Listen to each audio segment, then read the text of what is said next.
बिस्मिल्लाहिर्रहमानिर्रहीम। आज मैं आपके साथ डिस्कस करूंगी one of the most common myths जो कि रिलेटेड है आफ्टर स्पाइनल एनेस्थीसिया, और वो है लोअर बैक एक।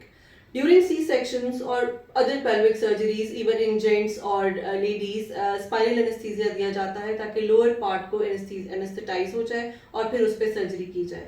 उस सर्जरी के इफेक्ट को, एनेस्थीसिया के इफेक्ट को वेयर ऑफ होने के बाद आफ्टरवर्ड्स जो है बहुत से पेशेंट्स से शिकायत करते हैं कि जब से उनकी ये सर्जरी हुई है, जहां पर उनको इंजेक्शन लगा था वहां पे उनको बैक एक रहती है।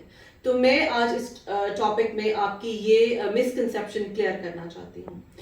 स्पाइनल एनेस्थीसिया आपको जिस लेवल पे दिया जाता है that is far upper than जो आपका बैक एक एरिया है। बैक एक जो है आपको ये बिल्कुल भी स्पाइनल या एपिड्यूरल एनेस्थीसिया से रिलेटेड नहीं है, बल्कि एक स्टडी की गई जिसमें दो ग्रुप्स बनाए गए। कुछ को स्पाइनल एनेस्थीसिया एपिड्यूरल और स्पाइनल दिया गया, कुछ को नहीं दिया गया। ये ऑब्स्टेट्रिकल पेशेंट्स में यानी सी सेक्शंस के पेशेंट्स में ये स्टडी की गई थी और आफ्टरवर्ड्स इसको डिस्कस किया गया कि किन को बैक एक रही और किन को बैक एक नहीं रही।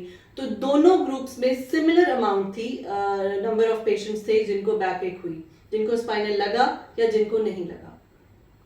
एक्चुअल में जो ये बैक एक होती है स्पेशली आफ्टर सी सेक्शन, वो होती है आपकी पॉस्चरिंग से। जब आप when the baby is born, उस वक्त माँ को सिर्फ अपने बच्चे की फिक्र होती है कि मैं किसी तरह से उसको फीड करा लूँ, उसकी नीड्स को मैं उसकी टेक केयर कर लूँ। उसके लिए the mother does not take care of her posture. बहुत सी लेडीज झुक के करती हैं, बच्चे को फीड कराने के लिए बच्चे पे झुकती हैं, उसको उठाने के लिए, बिठाने के लिए, पिकअप करने के लिए। तो मेरी आपको ये सजेशन है, स्पेशली द ऑब्स्ट्रैक्टिकल प्रोसीजर से जो गुजरती हैं यानी सी सेक्शन से जो गुजरती हैं जो मॉम्स, वो अपने पॉस्चर को, बैक को स्ट्रेट रखें।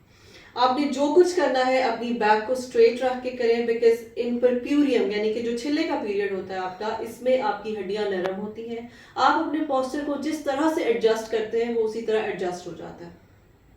और आफ्टरवर्ड्स जब आहिस्ता आहिस्ता आहिस्ता हार्मोन्स का इफेक्ट वेयर ऑफ होता है, बोन्स अपनी नॉर्मल एक जो उनकी इंटेग्रिटी है उसमें आती हैं, तो जो नर्व्स जहां होती हैं वहां कंप्रेस हो जाती हैं और उससे आपको बैक एक रहता है। तो इससे बचने का सिर्फ एक तरीका है और वो है पॉस्चरिंग एंड पोस्टनेटल एक्सरसाइजेस।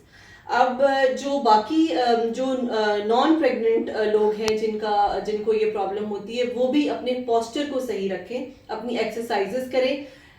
इस टॉपिक का मकसद सिर्फ ये बताना है कि जो स्पाइनल एनेस्थीसिया आपको दिया जाता है उससे आपकी बैक एक का कहीं से दूर दूर तक कोई ताल्लुक नहीं है। Thank you so much.